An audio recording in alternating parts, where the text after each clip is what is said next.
Сайн байцгаана уу? Та бүхэндээ энэ өдрийн мэндийг хүргье. За би та бүхэнд өнөөдөр дэлхийн хэрэглэгчийн эрхийг хамгаалах өдрийн талаар тавч танилцуулъя гэж бодсон юм аа. Яагаад гэвэл одоо 3 сарын 15-нд одоо дэлхийн хэрэглэгчийн эрхийг хамгаалах өдөр тохиох гэж байна. За энэ өдрийг бол дэлхийд даяар болон одоо Монгол улсад бас тэмдэглэн өнгөрүүлээд одоо нэлээдгүй хугацаа олон жилийн өмнөөс өнгөрүүлсэн байна. За тэгээд энэ өдөр одоо яагаад одоо чухал өдөр байдгүй гэхлээр хэрэглэгч одоо эрхийнхээ төлөө дуугардаг, эрхийнхээ төлөө одоо төр засагтаа өөрсдийнхөө одоо уриалгыг мэдэгддэг, эрхийнхээ төлөө одоо тэмцдэг ийм өдөр юм. Тэгээд энэ өдрийг бол жил бүр дэлхийн хэрэглэгчийн эрхийг хамгаалах байгууллагаас бол тэмдэглэн ирсэн байна. За энэ өдрийг бас танилцуулахаас өмнө би бас та бүхэнд дэлхийн хэрэглэгчийн байгууллагын талаар бас тавч танилцуулъя гэж бодож байна. За энэ Consumers International буюу 1960 онд байгуулагдсан. Одоогоор бол нийтдээ 120 улсад 250 одоо гишүүнчлэлтэй. За Лондонд байрладаг, Латин Америк, Аз намхан далай, зүүн өмнөд Аз, Африкт одоо бас бүсийн төвүүдтэй. Ашигын төлөө бус. За одоо энэ яг цэвэр одоо хэрэглэгчийн эрх хамгаалалт чиглэлээр дэлхийн хэмжээнд болон одоо бүсийн хэмжээнд үйл ажиллагаа явуулдаг ийм гишүүнчлэлтэй ийм одоо байгууллага байд юм аа. За энэ байгууллагт бол одоо манай Монгол улс бол бас гишүүнчлэлтэй байдаг. За миний мэдх юм бол анх бол Монголын хэрэглэгчдийн эрх ашиг хамгаалах нийгэмлэг гэж одоо төрийн бүс байгууллага 1990 онд байгуулагдсан. Одоо анхны үүсгэн байгууллагч төрийн бүс байгууллагуудын нэг хэрэглэгчийн эрхийг хамгаалах өөрийн гэсэн хуультай ийм одоо төрийн бүс байгууллага тухайн Consumer International буюу энэ олон улсын хэрэглэгчийн байгууллагт бас бүртгүүлж гишүүнчлэлтэй болж байсан юм аа. За тэгээд ер нь яг хуу энэ хэрэглэгчийн эрхийг хамгаалах өдрийг яагаад тэмдэглэдэг болсон юм бэ?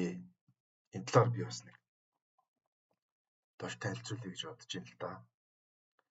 За 1962 оны 3 сарын 15-нд Америк нэгдсэн улсын ерөнхийлөгч Джон Кеннеди Конгресс дээр бас илтгэл тавьсан байгаа. За тэгээ энэ илтгэл дээр бол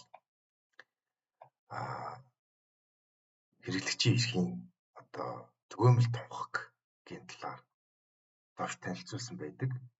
За тэгээд энэ илтгэл дээр бол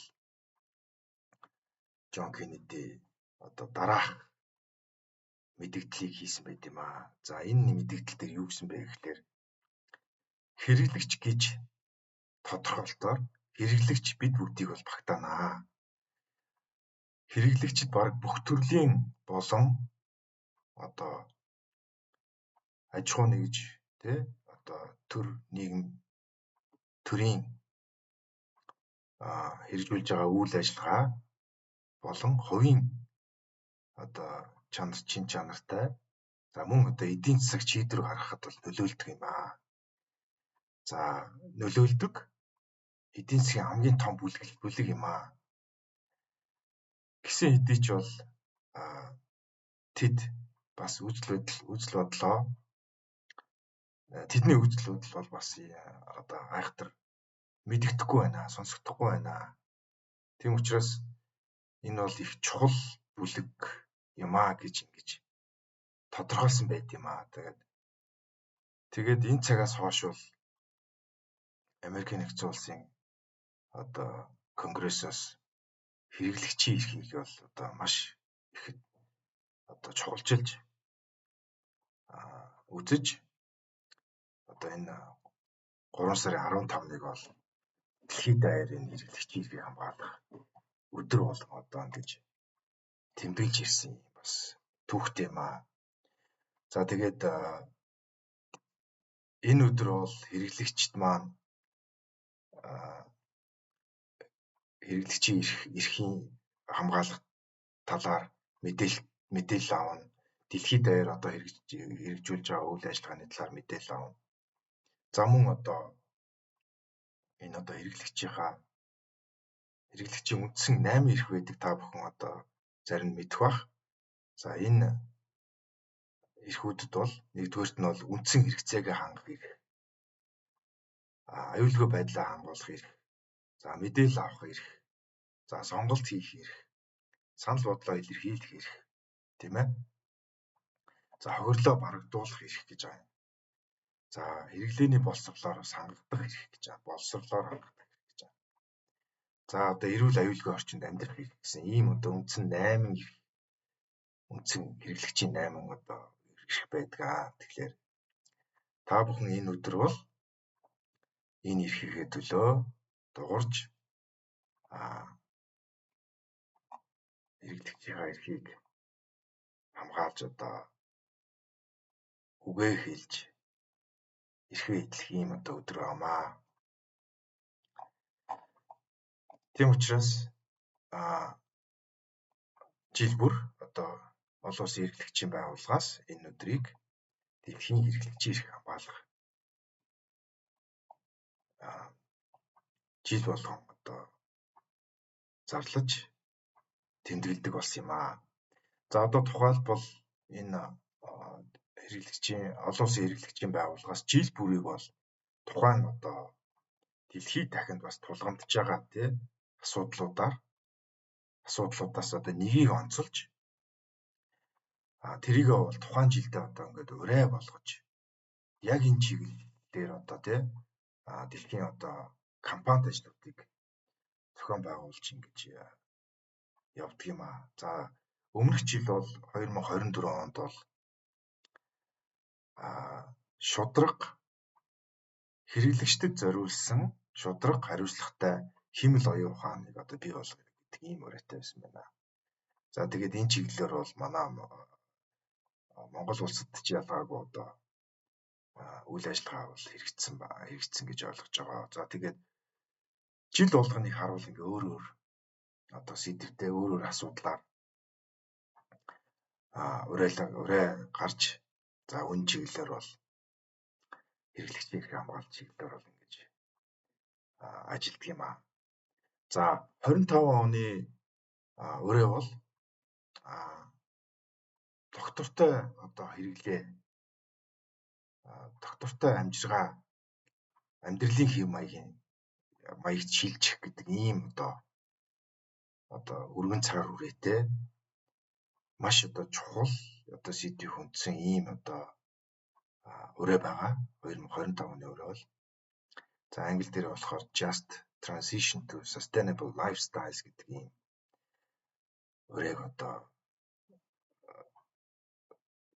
тодорхойлж олон улсын хэрэглэгчийн байгууллагаас гаргасан байна. За тэгэхээр Монгол улс ч гэсэн ялгаагүй одоо энэ доктортой хэрэглээ, доктортой амьдралын хэв маяг гэж одоо юу юм, яг энэ чиглэлээр одоо хэрэглэгчд маань